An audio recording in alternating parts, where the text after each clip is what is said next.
Vamos a ir a la epístola de los Gálatas. Vamos a estar varias semanas estudiando esta epístola, estudio que empezamos este día. Gálatas capítulo 1.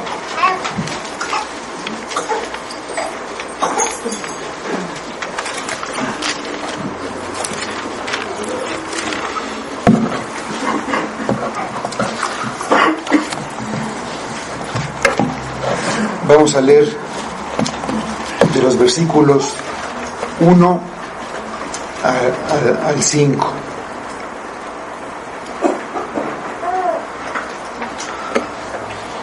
Gálatas 1, del 1 al 5. Pablo, apóstol, no de hombres ni por hombre, sino por Jesucristo y por Dios el Padre, que lo resucitó de los muertos, y todos los hermanos que están conmigo a las iglesias de Galacia. Gracia y paz sean a vosotros, de Dios el Padre y de nuestro Señor Jesucristo, el cual se dio a sí mismo por nuestros pecados para librarnos del presente siglo malo, conforme a la voluntad de nuestro Dios y Padre, a quien sea la gloria por los siglos de los siglos. Amén. Vamos a orar. Señor, te damos muchas gracias por tu misericordia, gracias por tu palabra, gracias por este día en el que nos reunimos con nuestros hermanos para buscar tu rostro. Sabemos que estás aquí entre nosotros, que te mueves entre nosotros. Te pedimos que abras nuestros ojos, que abras nuestro entendimiento, para que oigamos tu voz, entendamos lo que tú nos dices, y que esa palabra obre en nosotros para transformarnos, para formar a Cristo en nosotros cada día. Te damos nuevamente las gracias y pedimos que todo lo que hagamos, lo hagamos de acuerdo a tu palabra y que todo sea para tu gloria. Lo pido en nombre de ti, Jesús. Amén. También aquí hay una persona que no había visto. Bienvenido también. Tengo aquí.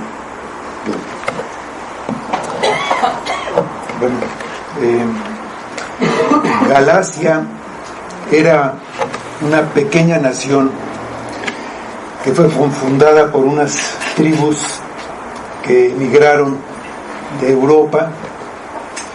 Los celtas y algunas otras tribus emigraron a una región de Turquía varios siglos antes de Cristo, en lo que ahora en estos días es Turquía, y con la expansión del Imperio Romano llegó a ser parte de una provincia que le pusieron los romanos el nombre de Galacia. Era una región muy grande, abarcaba una buena parte de esta parte de Turquía. Para ubicarnos dónde está esta región de Galacia. Por otro lado, Pablo, como conocemos, era un misionero enviado por la iglesia de Antioquía, que fundaba iglesias y luego se iba a otra región para fundar otras iglesias, y supervisaba a las iglesias que iba formando, volviendo a visitarlas en otro viaje, y también por medio de cartas de las que escribía de acuerdo a las necesidades y a las circunstancias de cada iglesia.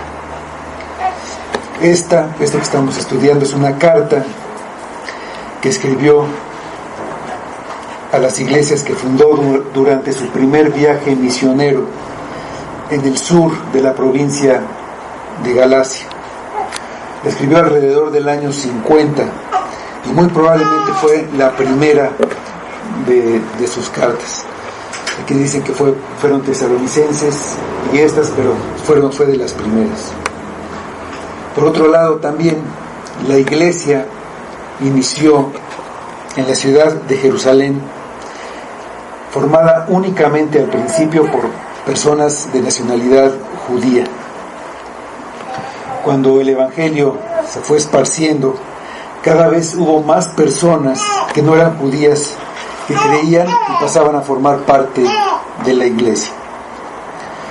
La diferencia de cultura entre los dos grupos, judíos y no judíos, originó algunos conflictos, pero que se debían más que nada a un mal entendimiento del evangelio.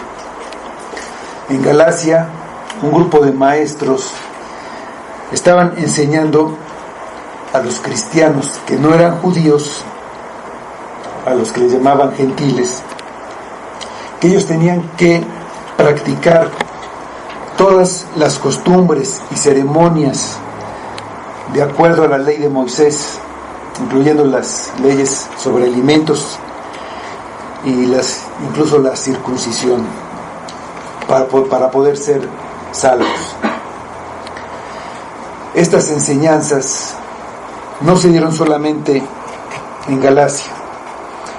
En la iglesia de Antioquía, que era la que dio origen a toda esta obra misionera, en donde estaba la iglesia que envió a Pablo y a Bernabé como misioneros a esta región, fueron también estos maestros y originaron que hubiera un concilio en Jerusalén para arreglar todo el problema y llegar a una conclusión.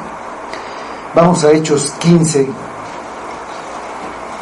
al libro de Hechos 15, versículo 1, donde vemos que estos judíos que eran de la secta de los fariseos iban y llegaron a esta iglesia, y de ahí, muy posiblemente de ahí, pasaron también a las de Galacia.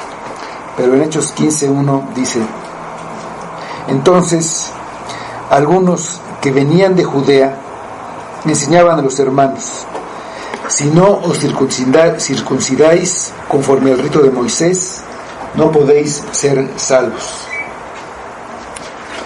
La iglesia primitiva tuvo que luchar contra estas y otras enseñanzas que pervierten el evangelio.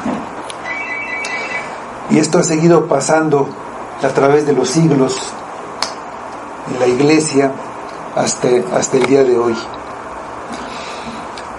Esta enseñanza que se estaba dando ahí en Galacia ponía en riesgo el evangelio,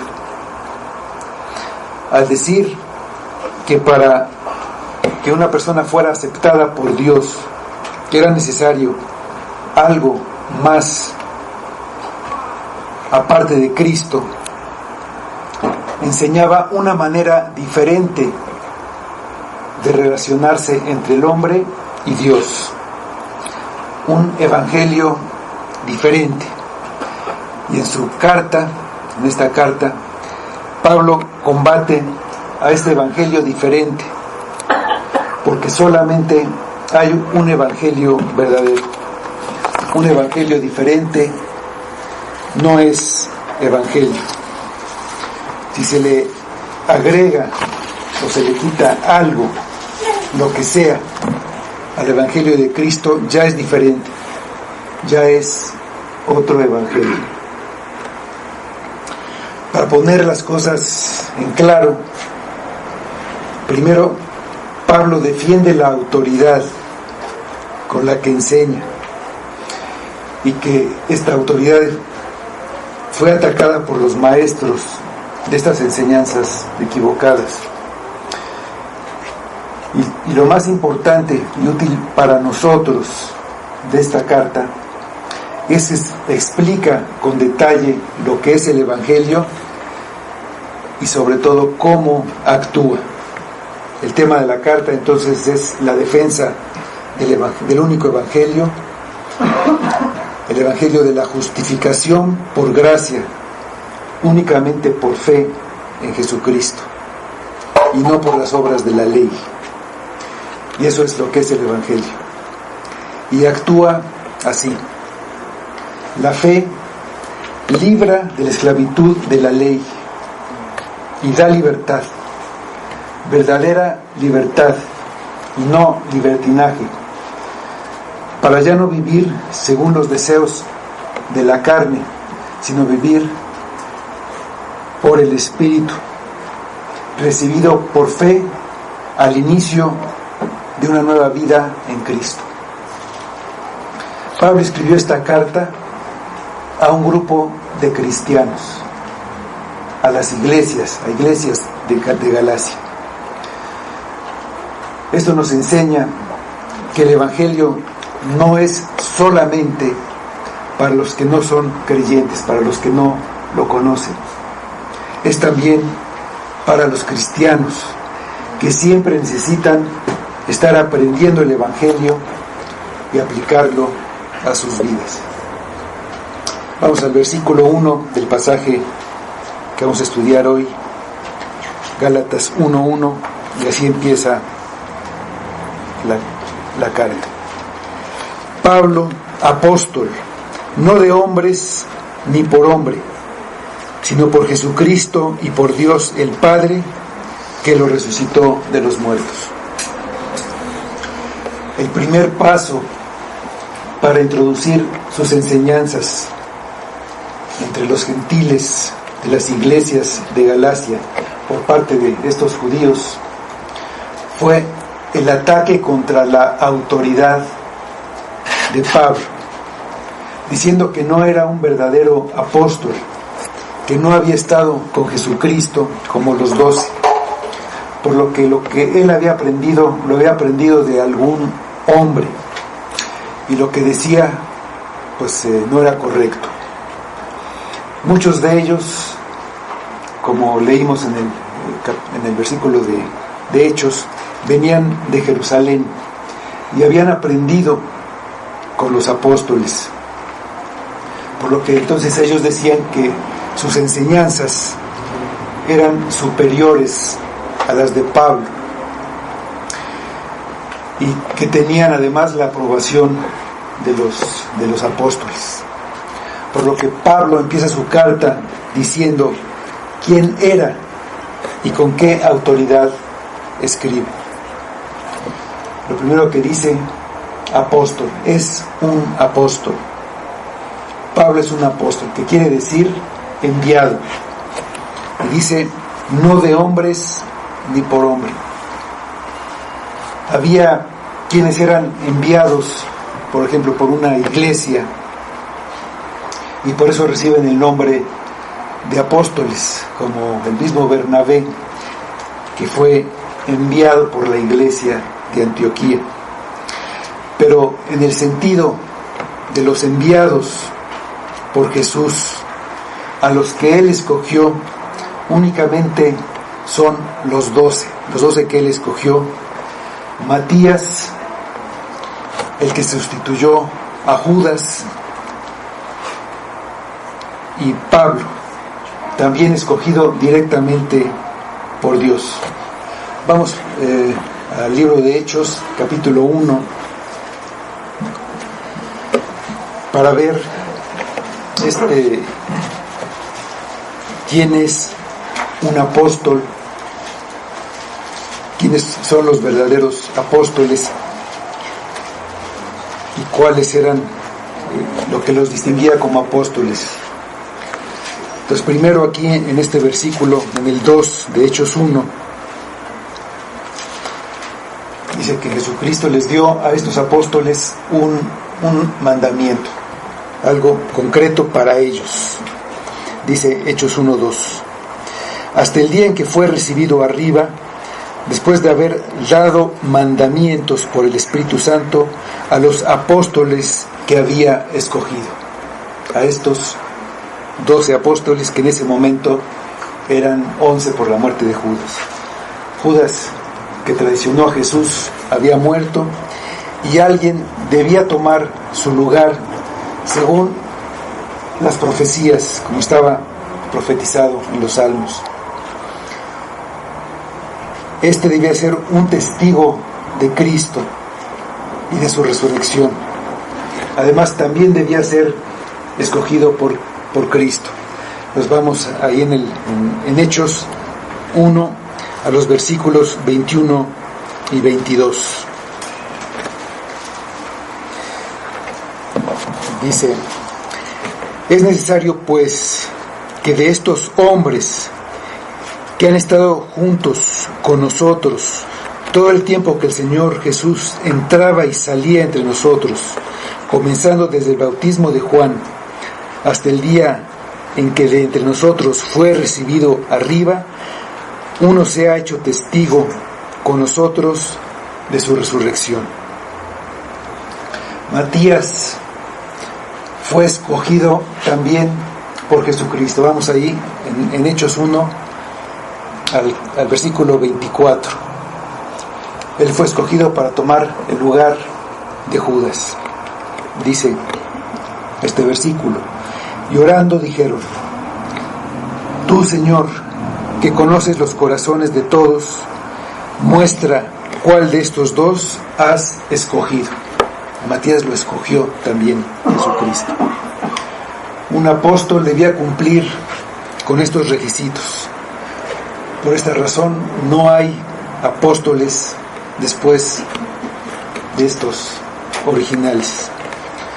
Pablo dice que no fue enviado por ningún hombre, ni siquiera por alguno de los otros apóstoles. A él lo escogió y lo envió Jesucristo en persona, al que Pablo vio resucitado, y lo envió como su testigo, por lo que es un apóstol igual que los otros 12. Él cumple con todos los requisitos.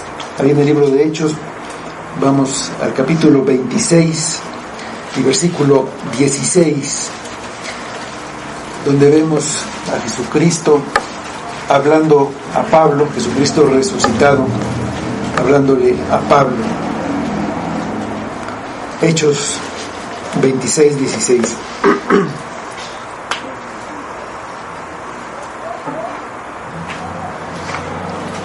Dice Jesucristo: pero levántate y ponte sobre tus pies, porque para esto he aparecido a ti, para ponerte por ministro y testigo de las cosas que has visto y de aquellas en que me apareceré a ti. Entonces Pablo es un apóstol de Jesucristo. Solo ellos tuvieron una autoridad apostólica y solo ellos pudieron validar lo que quedó escrito en el Nuevo Testamento. Ellos tenían la autoridad de Jesucristo. Hablaban de lo que Jesucristo les dijo. Era como si Jesucristo estuviera hablando, habló por medio de ellos. Una vez que se completó el Nuevo Testamento, ya no hay necesidad de su autoridad, ya no hay necesidad de una autoridad apostólica, porque todo lo necesario ya quedó por escrito. Ya no se le puede añadir nada, ni quitar nada. Ya no hay una nueva revelación y ya no son necesarias las señales que acompañaron a los apóstoles, ni milagros, ni lenguas, ni sanidades, ni nada de eso. Ya se completó, que era el objetivo. Por eso fueron dadas estas señales, para que se viera que venían de parte de Dios lo que ellos decían y hacían. Entonces Pablo agrega que es un apóstol puesto por Jesucristo, y agrega: y por Dios el Padre, que lo resucitó de los muertos, a Jesucristo. Aunque Pablo no había visto a Cristo en su bautismo, en el bautismo de Juan, y tampoco lo vio en el momento o después de la resurrección inmediatamente, esta era la razón por la que decían sus enemigos que no era un verdadero apóstol, pero lo había visto y lo constituyó como apóstol con todo el poder y autoridad. Jesucristo lo constituyó con el poder y la autoridad que tenía Cristo como Hijo de Dios y como quedó probado en la resurrección. Vamos a Romanos capítulo 1, versículos 4 y 5, donde vamos a leer que dice que Jesucristo en su resurrección ya tenía ahí en esa prueba la autoridad que verdaderamente era quien dijo que era el Hijo de Dios y que había cumplido con todas las profecías. Dice Romanos 1, 4 y 5, que fue declarado Hijo de Dios con poder, según el Espíritu de Santidad, por la resurrección de entre los muertos, y por quien recibimos la gracia y el apostolado, para la obediencia a la fe en todas las naciones, por amor de su nombre. Vamos al versículo 2 de Gálatas, capítulo 1, sigue diciendo Pablo, apóstol de Jesucristo y de Dios, él dice, y todos los hermanos que están conmigo, a las iglesias de Galacia. Pablo hace notar a los que dirige la carta que él no está solo, que hay muchos hermanos con él que reconocen su autoridad, que lo reconocen como un apóstol de Jesucristo. Entonces por eso los incluye en el saludo que hace a las iglesias de Galacia. Dicen los versículos 3 y 4: gracia y paz sean a vosotros, de Dios el Padre y de nuestro Señor Jesucristo, el cual se dio a sí mismo por nuestros pecados, para librarnos del presente siglo malo, conforme a la voluntad de nuestro Dios y Padre. El objetivo de Pablo al escribir esta carta es defender el Evangelio, y su saludo es breve y directo. No llama a sus destinatarios ni santos o santificados, como acostumbraba a hacer, como lo hacen casi todas sus otras epístolas, lo que muestra la gran preocupación que tenía por el estado espiritual de los Gálatas. Sin embargo, usa el saludo gracia y paz, el saludo apostólico, y lo aprovecha para darles a los Gálatas un resumen del Evangelio que les predicó y que ellos están dejando debido a la enseñanza de que era necesario guardar la ley de Moisés para agradar a Dios y para ser salvos. Gracia y paz son palabras ligadas al Evangelio. La gracia es la bondad inmerecida de Dios hacia hombres pecadores y rebeldes. La gracia es que en lugar de pedir al hombre que haga algo o que ofrezca algo a Dios para que perdone sus pecados, muestra al hombre el pago que Dios ya hizo y lo llama para que lo acepte como un don gratuito.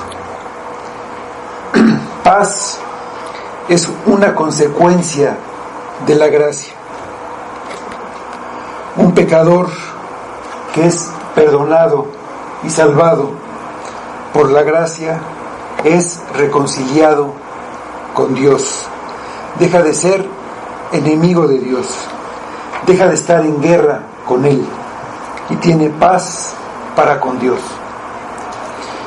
Y tiene paz porque descansa, sabiendo que el castigo que merecían sus pecados y su rebelión ya fue pagado, por lo que nunca será condenado. Nosotros no solamente necesitamos la bendición de la paz con Dios. Además, necesitamos la paz de Dios.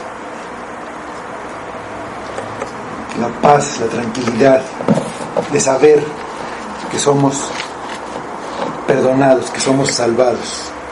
Estas son las bendiciones de gracia y paz que decía Pablo para los Gálatas, aquí en el inicio de su carta.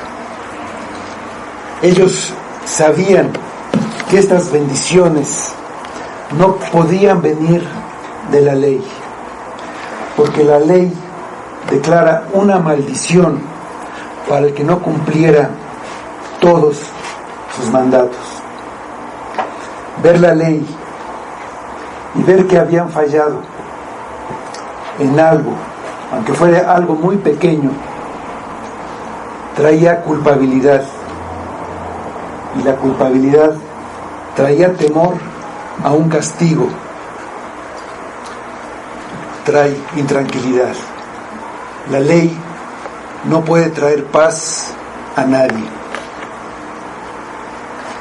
La gracia y la paz provienen de Dios el Padre, la única fuente de bien para sus hijos,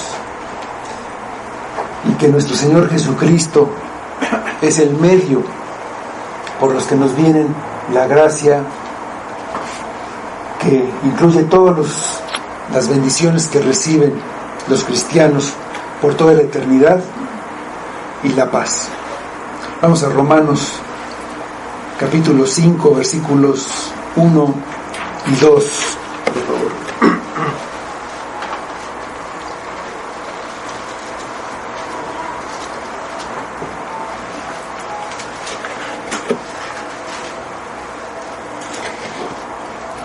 Dice Romanos 5, 1 y 2.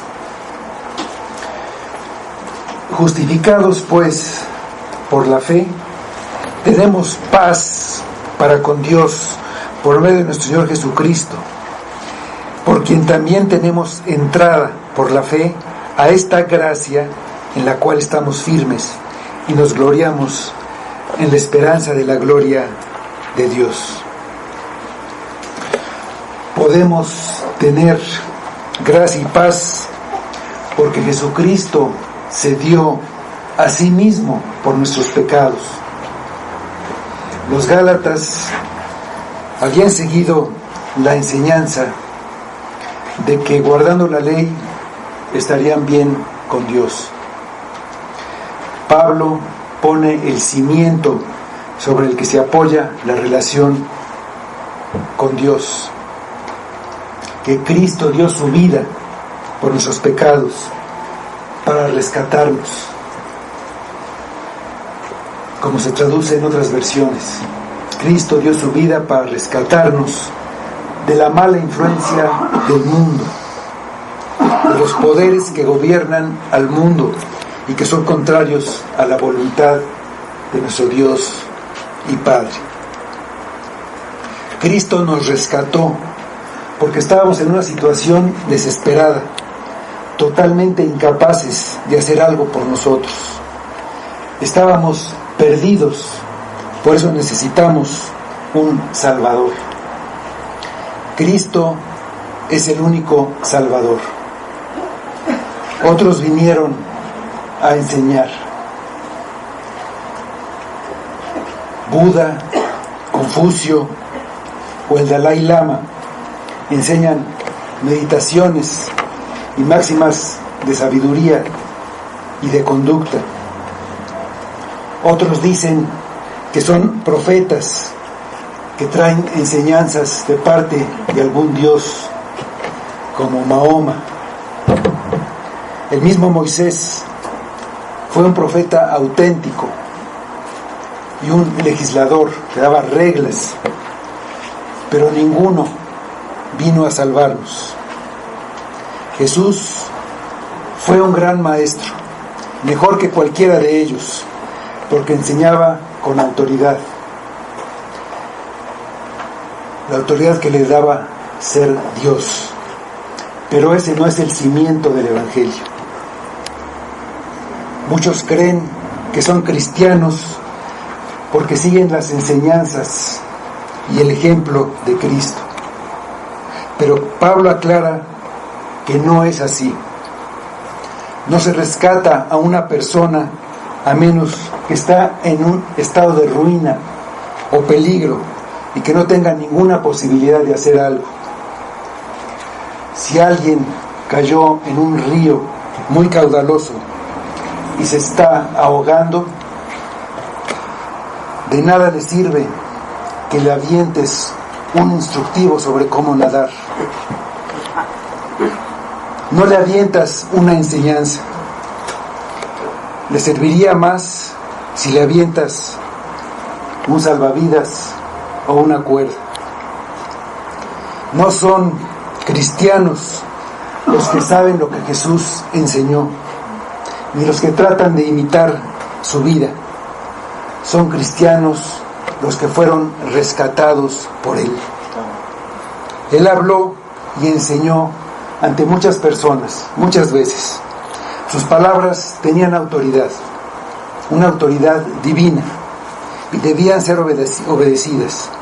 Pero Él no vino a enseñar, vino a salvar. Vamos al Evangelio de Juan, capítulo 12, versículo 47.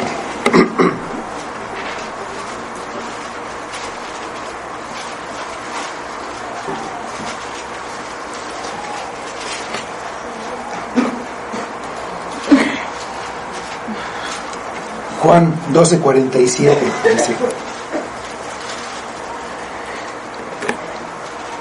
al que oye mis palabras y no las guarda, yo no le juzgo, porque no he venido a juzgar al mundo, sino a salvar al mundo. Jesús nos libró, nos rescató. ¿Cómo? Dándose a sí mismo por nuestros pecados, dando su vida. Él mismo se entregó voluntariamente como una víctima en nuestro lugar. Nadie lo obligó a venir, nadie podía obligarlo. Él se dio a sí mismo por nuestros pecados. Por significa en lugar de. Tomó tu lugar para recibir el castigo que merecías. Su sacrificio no fue un sacrificio general por los pecados del pueblo, como eran los sacrificios del día de la expiación, por ejemplo. Fue un sacrificio en tu lugar. Él no simplemente nos dio la posibilidad de salvarnos, ni simplemente nos dio la oportunidad para corregir nuestra vida, como si a la persona que cayó en el río le avientas la cuerda y le dices: agárrate fuerte y no la sueltes, y jala con todas tus fuerzas, échale ganas hasta que llegues a la orilla, es tu única oportunidad. O le avientas el salvavidas y dices: ahora sí, nada, agárralo y nada hasta que llegues a la orilla. Le estás dando la posibilidad de salvarse, pero nada más una posibilidad. El resultado final depende de su esfuerzo, depende de lo que Él haga para completar su salvación. Cristo hizo todo lo que teníamos que hacer, pero que no podíamos. Como si la persona que cayó en el río estuviera inconsciente. Y estuviera inconsciente por su propia irresponsabilidad y por su negligencia. Porque estaba completamente borracho. Y si además a eso le sumamos que es nuestro enemigo, que nos odia y que quiere matarnos, entonces nosotros nos arrojamos al agua nadamos hasta Él, lo sujetamos, lo llevamos hasta la orilla, le damos respiración, lo abrigamos y lo llevamos a su casa y lo entregamos a su familia. Cristo hizo mucho más que eso. Tomó en sus manos nuestra salvación e hizo lo que era necesario. Sabía lo que iba a hacer y sabía lo que le iba a costar. Sabía que tenía que dar su vida. Sabía todos los dolores que tendría que soportar. Y sabiendo eso, vino para salvarnos, tomando hasta el fin, hasta el fondo, la copa de la ira de Dios que nos correspondía a nosotros. La tomó por nosotros, en nuestro lugar, para rescatarnos. Sin la obra de Cristo, el hombre hubiera perecido para siempre. La razón por la que Él puso su vida son nuestros pecados. Solo podíamos ser salvos porque Él puso su vida en lugar de la nuestra.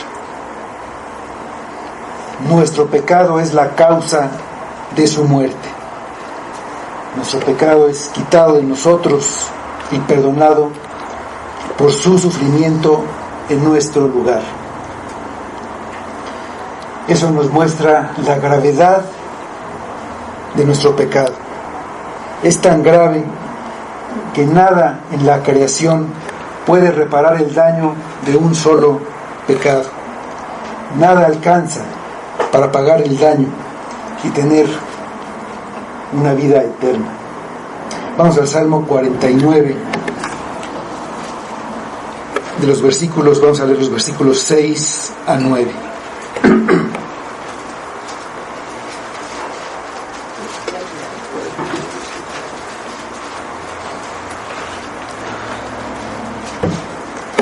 Salmo 49, 6 a 9 dice: Los que confían en sus bienes y de la muchedumbre de sus riquezas se jactan, ninguno de ellos podrá en manera alguna redimir al hermano, ni dar a Dios su rescate, porque la redención de su vida es de gran precio y no se logrará jamás, para que viva adelante para siempre y nunca vea corrupción. El pecado entró en el mundo por un hombre, y todos mueren porque todos pecaron. Un solo pecado nos condena a una muerte eterna, y tenemos muchos. Cristo dio un pago infinito. Dio su vida siendo el Hijo de Dios. El pecado es tan grave que solamente un sacrificio así, el sacrificio de Cristo, pudo pagarlo. Solamente con su vida. Jesucristo se dio a sí mismo por nuestros pecados.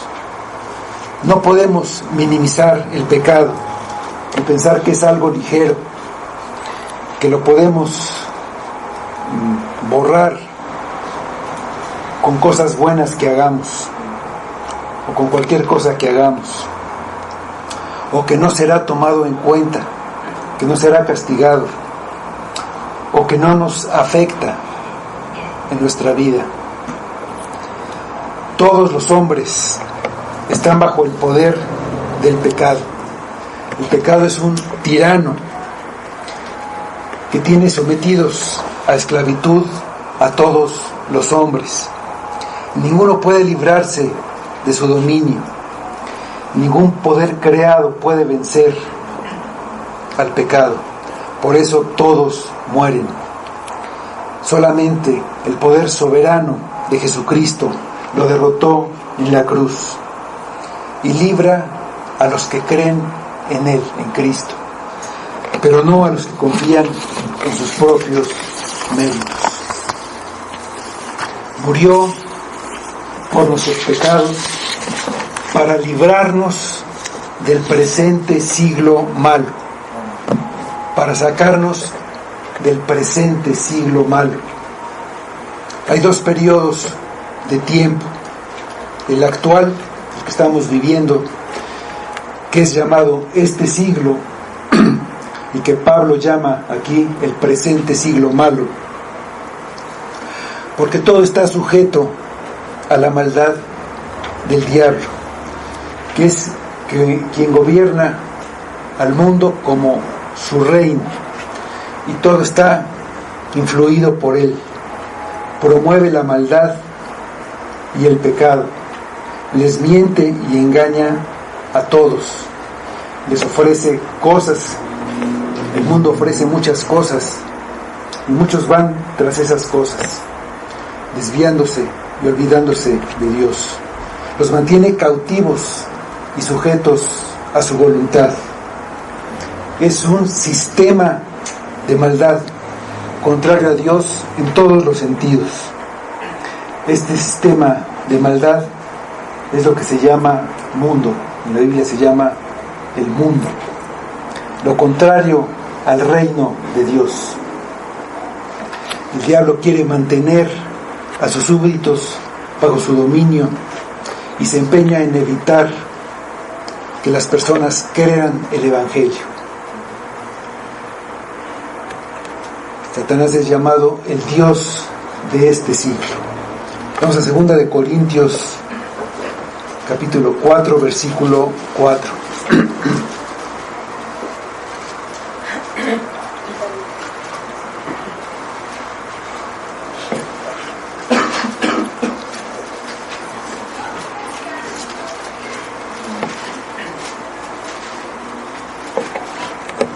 Dice 2 de Corintios 4:4, en los cuales el Dios de este siglo cegó el entendimiento de los incrédulos, para que no les resplandezca la luz del Evangelio de la gloria de Cristo, el cual es la imagen de Dios. El otro periodo de tiempo es el siglo venidero, que es el periodo de tiempo en el que va a reinar Jesucristo después de que sea destruido el reino del diablo. Solo hay estos dos periodos de tiempo llamados siglos en la Biblia, este y el venidero. Vamos a Mateo, al Evangelio de Mateo 12:32, para ver cómo se describe nada más estos dos periodos de tiempo. Dice Mateo 13:32.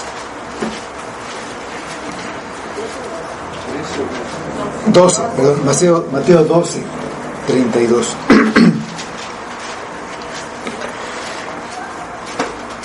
A cualquiera que dijere alguna palabra contra el Hijo del Hombre, le será perdonado, pero al que hable contra el Espíritu Santo, no le será perdonado ni en este siglo, ni en el venidero.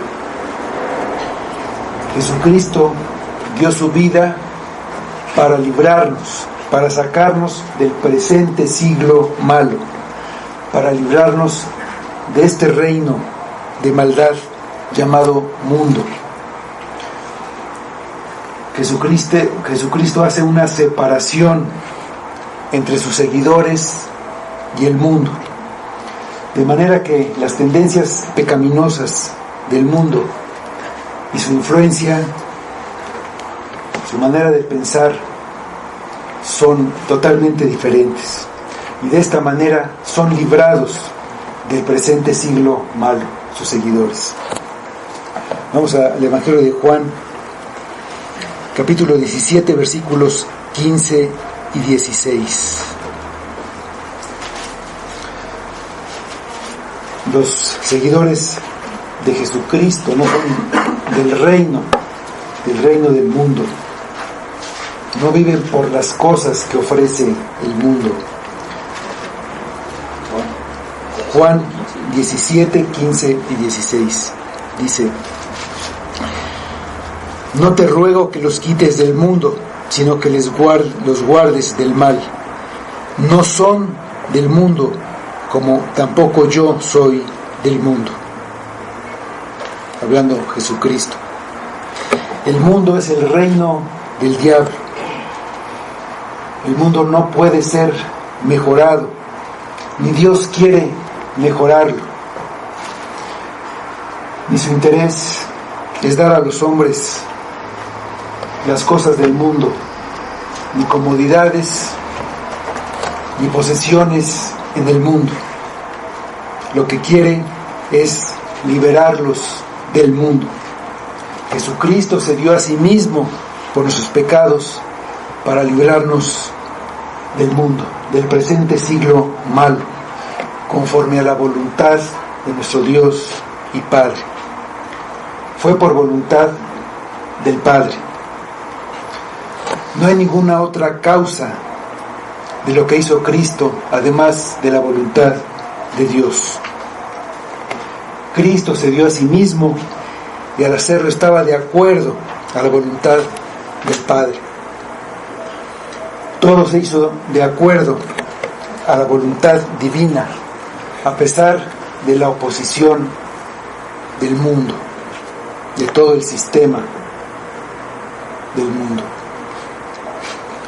Si Jesucristo se dio a sí mismo por nuestros pecados y ya pagó el precio, no necesitamos dar algo más. Ya todo está pagado. No necesitamos ayudar a pagar el rescate, la salvación. No necesitamos ayudar guardando la ley. Es imposible para nosotros añadir algo a la obra perfecta de Cristo. Somos salvados porque Cristo se dio a sí mismo por nuestros pecados y nada más. Los Gálatas querían aumentar al pago de Cristo el cumplimiento de la ley. Si nosotros nos hubiéramos salvado a nosotros mismos, o si hubiéramos contribuido con algo para pagar el rescate, o si hubiera algo en nosotros útil o que fuera valioso para Dios, o si solamente lo hubiéramos pedido, entonces la salvación ya no sería solamente por gracia, sería por lo menos en parte un mérito nuestro, y nuestra voluntad hubiera tenido su parte. Pero Pablo dice que la obra de Cristo fue por la voluntad de nuestro Dios y Padre. Dice el versículo 5 del pasaje: a quien sea la gloria por los siglos de los siglos. Amén. Si el único motivo para la obra de Cristo es la voluntad de Dios, y no hay nada en nosotros que la merezca y que haya contribuido en nada, el único que obtiene la gloria por los siglos de los siglos es únicamente Dios. La salvación es una obra de Dios de principio a fin, sin ninguna intervención humana. Por eso la gloria es solamente para Él, por los siglos de los siglos.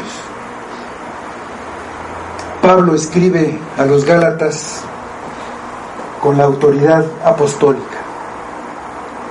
Esa autoridad que le da el ser un apóstol es la misma autoridad con la que nos habla a nosotros.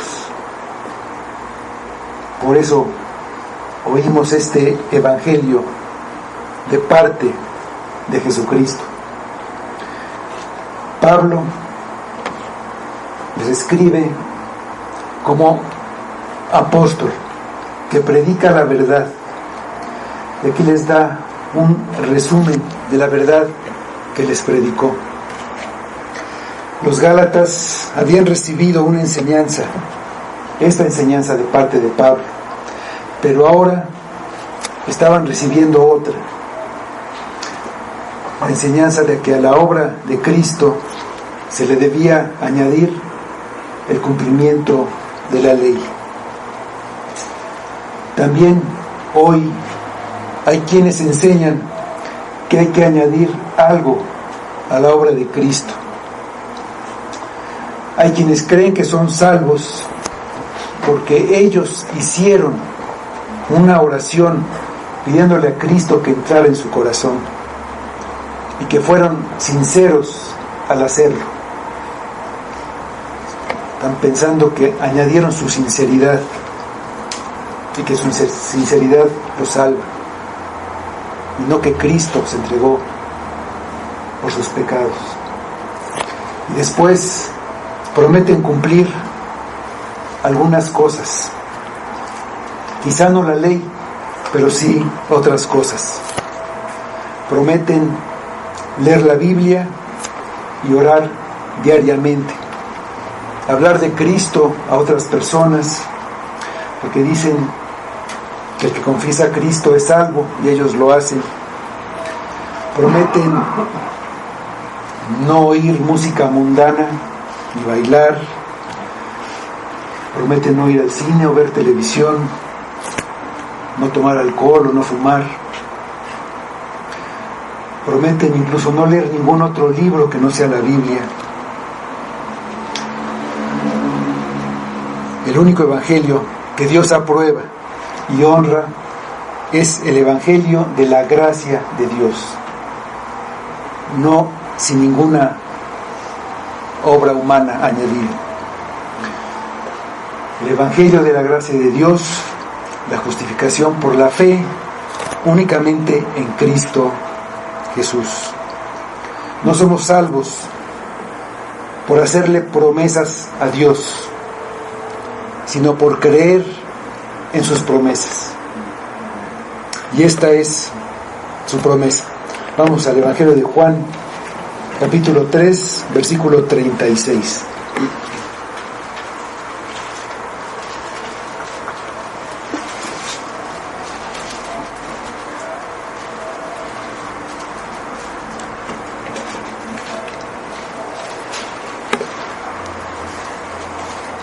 Juan 3, 36.